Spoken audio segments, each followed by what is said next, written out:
when the COVID-19 crisis started, we immediately thought that it was our duty as foresight to use our knowledge, our methodologies to help our members, companies, organizations, institutions, but also individuals to understand better what was going on and what could happen in the next 18 months.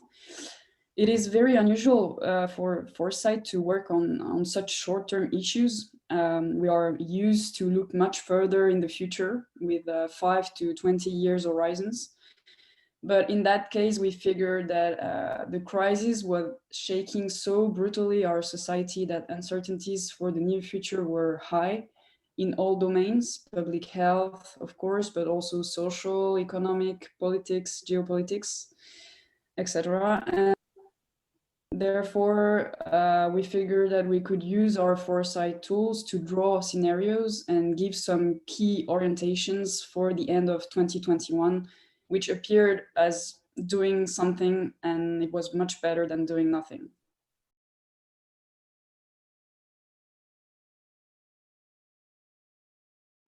To achieve these scenarios, we started by identifying 37 key variables on the evolution of the virus, on accessibility of treatments or vaccines, on financial measures, on social reaction, etc.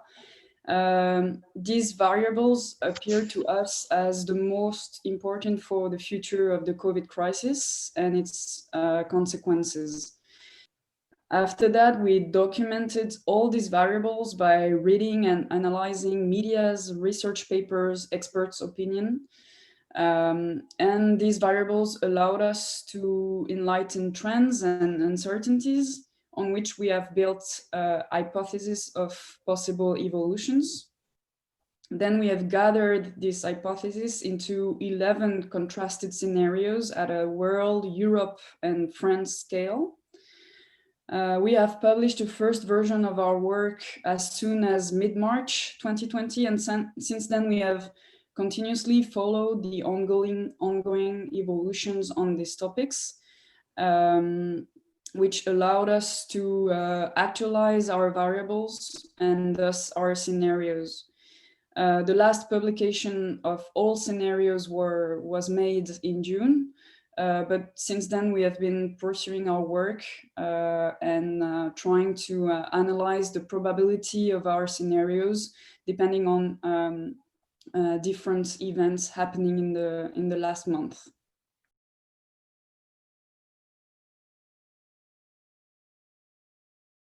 When we published the document in June 2020, we had 4 scenarios at the world scale, 3 for the European Union and 4 for France.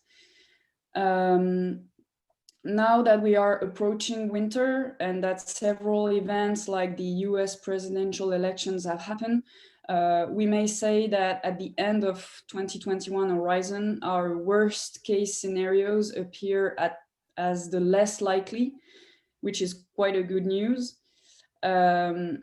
At the geopolitical level, at the global level, it seems that tensions remain contained for the moment. There is no sign of an oncoming war between big powers or anything, and the commercial trade of goods has more or less recovered from the first shock of last spring. So we could either see the world going back to normal, which was our scenario back to business by the end of 2021.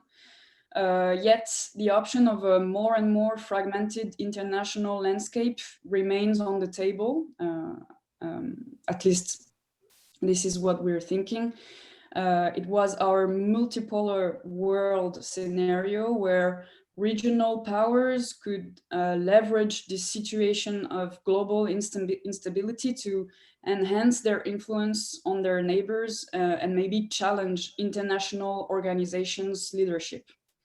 At a European level, because our scenarios were focused on evolutions of institutional matters, it is more difficult to draw a clear view of how the EU could evolve by the end of 2021. But considering difficulties encountered by state members to align on a common sanitary strategy, we may see the EU continuously fragilized during the.